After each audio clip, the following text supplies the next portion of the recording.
अभी हम electric charge के बिल्कुल फंडामेंटल कुछ प्रॉपर्टीज पे बात करेंगे। वो सारे हैं। सबसे पहले हम डिस्कस करेंगे एडिटिव नेचर ऑफ चार्ज, फिर हम डिस्कस करेंगे कंजर्वेशन ऑफ चार्ज, फिर हम बात करेंगे क्वांटाइजेशन ऑफ चार्ज पे। आगे के चैप्टर पे चार्ज के और भी बहुत सारे प्रॉपर्टीज के बारे में आप जान पाएंगे। फिलहाल तो इन 3 फंडामेंटल प्रॉपर्टीज पे हम बात करेंगे। तो सबसे पहला जो प्रॉपर्टी है एडिटिव नेचर ऑफ चार्ज, इसे समझने के लिए कंसीडर करें कि एक ऑब्जेक्ट है या फिर कोई स्पेस है। यहां पर हमने कुछ चार्ज दिया। एग्जाम्पल के तौर पे मान ले कि हमने जो चार्ज दिया ये है 2 माइक्रोकूलम का, और उससे पहले ये जो बॉडी था ये न्यूट्रल बॉडी था, अर्थात इसमें जो नेट चार्ज था ये 0 था। अब हमने दे दिया 2 माइक्रोकूलम, तो इसमें कितना चार्ज आएगा? इसमें चार्ज आएगा 2 माइक्रोकूलम। सो नेट चार्ज इसमें होगा 2 माइक्रोकूलम। अब हमने इस पे और कुछ चार्ज दिया, फॉर एग्जांपल 5 माइक्रोकूलम। तो इसमें पहले से था 2 माइक्रोकूलम, हमने और दिया 5 माइक्रोकूलम, तो टोटल इसमें नेट चार्ज कितना हुआ?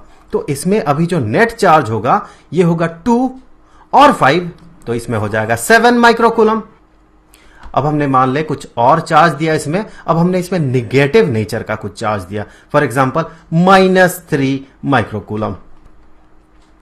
अब होगा क्या देखें, इस 7 माइक्रोकूलम को आप कुछ इस तरह से इमेजिन कर सकते हैं कि ये 7 माइक्रोकूलम है +3 माइक्रोकूलम और +4 माइक्रोकूलम। आप ऐसे मान ले। अब ये जो -3 माइक्रोकूलम का चार्ज है वो इसे कैंसिल कर देगा, तो बचेगा कितना? 4 माइक्रोकूलम। आप इसे ऐसे भी देख सकते हैं, ऐसे भी इसे समझ सकते हैं कि 7 माइक्रोकूलम का चार्ज था, -3 माइक्रोकूलम का चार्ज आया, अर्थात -3 माइक्रोकूलम का चार्ज आया, तो 7 microcoulomb -3 microcoulomb, that will become 4 microcoulomb. So 4 unit का चार्ज बनेगा यहां पर। सो इसमें जो चार्ज हुआ ये 4 यूनिट का हुआ। आप अगर यहां ध्यान से देखें तो 2 माइक्रोकूलम था, फिर 5 माइक्रोकूलम, फिर -3 माइक्रोकूलम। सो इन सबको जोड़ दे, देखें आपको मिलेगा 4 माइक्रोकूलम। सो इसी चीज को हम ऐसे भी रिप्रेजेंट कर सकते हैं कि मान ले एक ऑब्जेक्ट है, न्यूट्रल ऑब्जेक्ट या फिर एक स्पेस है, यहां पर कुछ चार्जेस दिए गए। फॉर एग्जाम्पल सबसे पहले Q1 चार्ज दिया गया, फिर इसी ऑब्जेक्ट को Q2 चार्ज दिया गया, फिर Q3 चार्ज, उस तरह से हमने बहुत सारे चार्जेस दिए और हमने अंत में Qn चार्ज दिया। तो इस स्थिति में हम कहते हैं कि टोटल चार्ज या नेट चार्ज इस बॉडी में ये जो होगा ये बराबर होगा Q1 plus Q2 plus Q3 plus इस तरह से Qn तक। आप अगर देखेंगे ध्यान से तो ये क्या है? ये अलजेब्रिक एडिशन है। ये अलजेब्रिक एडिशन है। इस तरह का एडिशन हमें स्केलर क्वांटिटीज में दिखता है। बहुत सारे स्केलर क्वांटिटीज अगर एक साथ रहे तो उसका जो नेट इफेक्ट होता है या फिर उसका जो नेट अमाउंट होता है ये हम उसके अलजेब्रिक एडिशन से पता करते हैं। तो ये स्केलर क्वांटिटीज का बेसिक प्रॉपर्टी होता है और हमें पता है कि जो चार्ज होता है ये चार्ज ये स्केलर क्वांटिटी है, ये वेक्टर क्वांटिटी नहीं है। अगर वेक्टर क्वांटिटी होता तो एडिशन में वेक्टर रूल फॉलो करता। ये अलजेब्रिक एडिशन फॉलो कर रहा है क्योंकि ये एक स्केलर क्वांटिटी है चार्ज। इसी प्रॉपर्टी को बहुत सारे चार्जेस मिलके जो नेट चार्ज बनाता है, जो कि नेट चार्ज होता है उन सारे चार्जेस का अलजेब्रिक एडिशन, इसी को हम कहते हैं एडिटिव नेचर ऑफ चार्ज। अब अगला प्रॉपर्टी में जाते हैं जो कि है कंजर्वेशन ऑफ चार्ज। तो इसे समझने के लिए मान ले एक आइसोलेटेड सिस्टम है। आइसोलेटेड सिस्टम मतलब ये सिस्टम, इसके अंदर जितने भी ऑब्जेक्ट्स हो ये एक दूसरे के साथ इंटरेक्ट तो कर सकते हैं लेकिन सराउंडिंग्स के साथ इंटरेक्शन नहीं होगा इसका। सराउंडिंग्स मतलब इस सिस्टम से, आइसोलेटेड सिस्टम के बाहर जो भी है, जो भी ऑब्जेक्ट्स हैं या फिर जो स्पेस है, उनके साथ इस सिस्टम के ऑब्जेक्ट्स का किसी तरह से इंटरेक्शन नहीं होगा। अब मान ले कि यहां कुछ चार्ज है, तो हमने माना +2 यूनिट चार्ज है, तो चलिए यूनिट को मान लेते हैं माइक्रोकूलम। सो +2 माइक्रोकूलम चार्ज है और दूसरे बॉडी में +3 माइक्रोकूलम चार्ज है। तो ये जो सिस्टम है अभी, इस सिस्टम में नेट चार्ज कितना है देखे। सो नेट चार्ज जो होगा इसमें, नेट चार्ज ये बराबर होगा 2 माइक्रोकूलम और 3 माइक्रोकूलम, दोनों पॉजिटिव नेचर का। तो ये हो जाएगा +2 microcoulomb +3 microcoulomb is equal to 5 microcoulomb. Nature इसका होगा पॉजिटिव। अब देखिए ये आइसोलेटेड सिस्टम है, तो जो भी इंटरेक्शन होगा वो इंटरेक्शन इन्हीं दो ऑब्जेक्ट्स के बीच होगा। ये बाहर किसी भी ऑब्जेक्ट के साथ ये इंटरैक्ट नहीं करेगा, सिर्फ इंटरेक्शन होगा इन दोनों ऑब्जेक्ट्स के बीच। तो एग्जांपल के तौर पे मान ले 1 माइक्रोकूलम चार्ज ये पहला वाला ऑब्जेक्ट इस दूसरे वाले ऑब्जेक्ट को दे देता है।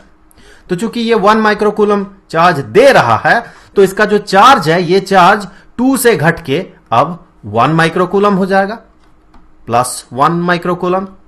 और 1 माइक्रोकूलम ये वाला चार्ज चूंकि इसे मिल रहा है, जिसमें कि चार्ज था 3 माइक्रोकूलम का, तो इसका जो चार्ज है ये अब बढ़ के बन जाएगा 4 माइक्रोकूलम। तो अब देखिए इनका नेट चार्ज क्या है। नेट चार्ज अब भी 5 माइक्रोकूलम है। यहां पर अगर आप ध्यान से देखेंगे तो आप ये पाएंगे कि पहले वाले ऑब्जेक्ट का चार्ज जितना घट रहा है, दूसरे का उतना बढ़ रहा है। तो जो टोटल है, टोटल तो उतना ही रहेगा। और इंटरेक्शन इन दोनों के बीच ही होना है। ये बाहर किसी ऑब्जेक्ट के साथ इंटरैक्ट नहीं कर सकता है, क्योंकि ये आइसोलेटेड सिस्टम है, तो इस तरह का इंटरेक्शन नहीं हो सकता है। तो चार्ज एक में जितना घटेगा दूसरे में उतना बढ़ेगा, तो टोटल चार्ज जो है वो कंजर्व्ड रहेगा, कांस्टेंट रहेगा। इसी को हम कहते हैं कंजर्वेशन ऑफ चार्ज। तो कंजर्वेशन ऑफ चार्ज हमें जो दिखता है वो आइसोलेटेड सिस्टम में होता है। आइसोलेटेड सिस्टम ऑफ चार्जेस का जो चार्ज है वो कंजर्व्ड होता है, कांस्टेंट होता है। लेकिन अगर मान ले कि एक में चार्ज घटा लेकिन दूसरे का बढ़ा नहीं, क्या ऐसा हो सकता है? चलिए पहले तो हम ऐसा एक सिचुएशन समझने का कोशिश करते हैं कि किस तरह के सिचुएशन में यह हो सकता है कि एक का चार्ज तो घट गया लेकिन दूसरे का बढ़ा नहीं। मान ले कि यहां से कुछ चार्ज जो है ये डिस्ट्रॉयड हो गया, 1 माइक्रोकूलम चार्ज डिस्ट्रॉयड हो गया, बर्बाद हो गया। तो ये 4 माइक्रोकूलम इसका जो चार्ज था, अब इसका चार्ज हो जाएगा 3 माइक्रोकूलम। लेकिन जो चार्ज इसका घटा, क्या ये पहले वाले ऑब्जेक्ट में पहुंच रहा है? नहीं पहुंच रहा। तो टोटल चार्ज क्या कंजर्व्ड रहेगा? नहीं रहेगा। तो अगर चार्ज किसी स्पेस में डिस्ट्रॉयड हो या क्रिएटेड हो, तो फिर नेट चार्ज जो है वो कंजर्व्ड नहीं रहेगा। लेकिन चार्ज इस तरह से क्रिएटेड या डिस्ट्रॉयड नहीं होता है। वैसे ये स्टेटमेंट आप सुनेंगे, बहुत जगह पे सुनेंगे कि चार्ज ना तो क्रिएटेड हो सकता है ना ही डिस्ट्रॉयड हो सकता है, ना तो कोई चार्ज को बना सकता है ना ही डिस्ट्रॉय कर सकता है। ये स्टेटमेंट पूरी तरह से सही नहीं है। ऐसा पाया गया है कि किसी स्पेस में, मान ले इस स्पेस में किसी एक पॉइंट में, किसी एक पॉइंट ऑफ टाइम में कुछ चार्ज अपने आप क्रिएट हो जाता है। मान ले कि +Q चार्ज क्रिएट हो गया, लेकिन साथ ही साथ इस पॉइंट से अगर +Q चार्ज क्रिएट होगा तो उसी पॉइंट ऑफ टाइम में यहां से क्रिएट होगा -Q चार्ज। उसी तरह से अगर किसी पॉइंट में, किसी स्पेस में, किसी पॉइंट में, किसी पॉइंट ऑफ टाइम में मान ले कि यहां पर कुछ चार्ज +Q1 चार्ज ये डिस्ट्रॉयड हो गया। ये डिस्ट्रॉयड तभी हो सकता है जब ये इंटरैक्ट करे नेगेटिव उतना ही चार्ज के साथ। सो इन दोनों का इंटरेक्शन अगर हो, दोनों सेम अमाउंट ऑफ चार्ज के, तो एक अगर डिस्ट्रॉयड होगा तो शर्त यही है कि दूसरे को भी डिस्ट्रॉयड होना है। तो अगर नेट चार्ज की बात करें, किसी स्पेस में अगर न्यूट्रल स्पेस है, वो न्यूट्रल ऑब्जेक्ट है, वहां से अगर इतना चार्ज क्रिएटेड होता है +Q और -Q, तो नेट चार्ज तो 0 ही रहेगा। कहीं अगर पॉजिटिव Q1 चार्ज डिस्ट्रॉयड होता है, साथ ही साथ नेगेटिव Q1 चार्ज डिस्ट्रॉयड होता है, तो नेट चार्ज तो उतना ही रहेगा। सो नेट चार्ज में कोई फर्क नहीं पड़ेगा, चाहे चार्ज क्रिएटेड हो या डिस्ट्रॉयड हो। तो हम कह सकते हैं कि आइसोलेटेड सिस्टम में नेट चार्ज कंजर्व्ड होता है।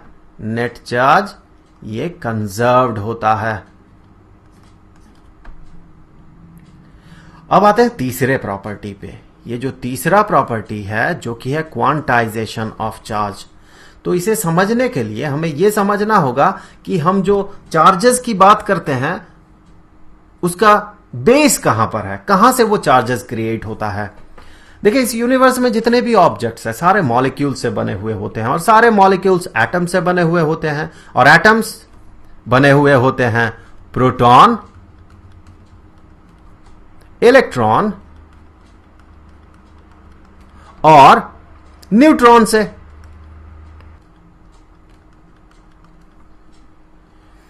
प्रोटॉन में जो चार्ज होता है इसे हम कहते हैं ये चार्ज है प्लस ई, जबकि ये ई है एलिमेंट्री चार्ज जिसका मैग्नीट्यूड होता है 1.6 into 10 to the power negative 19 Coulomb.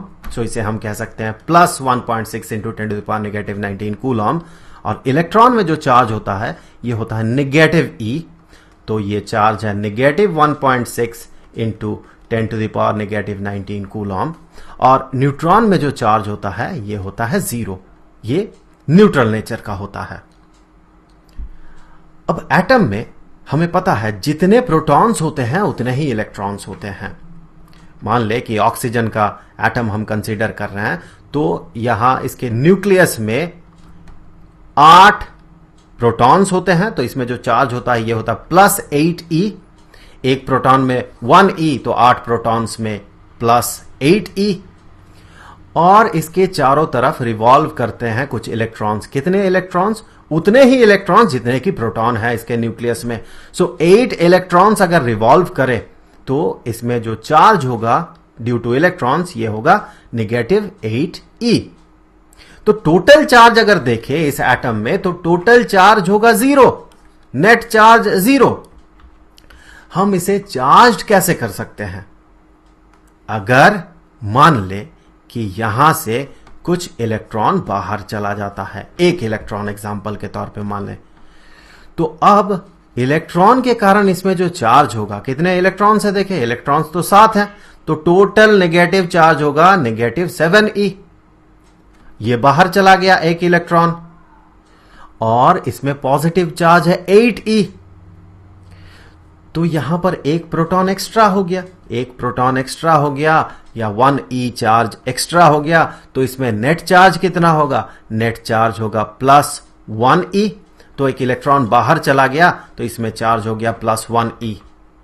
उसी तरह से अगर मान ले हम इसमें एक इलेक्ट्रॉन बढ़ा रहे हैं, कहीं से एक इलेक्ट्रॉन यहां पर आ गया, इसके कारण अब इसके पास जो नंबर ऑफ इलेक्ट्रॉन्स है वो एक ज्यादा है।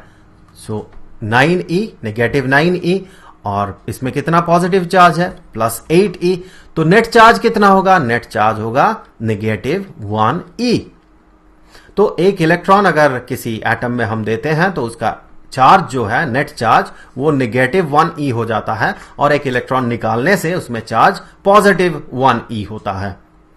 सो इस तरह से जो एटम्स है वो चार्ज्ड अप होते हैं और उस तरह के सिचुएशन में हम उसे एटम नहीं कहते हैं बल्कि आयन कहते हैं। अगर वो पॉजिटिवली चार्ज्ड है तो उसे पॉजिटिव आयन, और अगर नेगेटिवली चार्ज्ड है तो उसे हम नेगेटिव आयन कहते हैं। सो जो फंडामेंटल चीज है वो ये है कि किसी ऑब्जेक्ट को अगर आपको चार्ज अप करना है तो या तो उसमें इलेक्ट्रॉन डाला जाएगा या फिर उससे इलेक्ट्रॉन बाहर निकलेगा। तो अगर मान ले कि कोई ऑब्जेक्ट है जिसे कि हम चार्ज दे रहे हैं, तो मिनिमम कितना चार्ज हम दे सकते हैं? हम उसमें एक इलेक्ट्रॉन डाल सकते हैं। तो जैसे ही हम उसमें एक इलेक्ट्रॉन डालेंगे तो उसमें नेट चार्ज कितना होगा? Negative 1e। अगर ये इससे पहले न्यूट्रल था तो अब हमने क्या किया? और एक इलेक्ट्रॉन डाल दिया, तो इसमें कितना चार्ज हो गया? Negative 2e। अब हमने इसमें और एक इलेक्ट्रॉन डाल दिया तो इसमें कितना चार्ज हो गया? Negative 3e।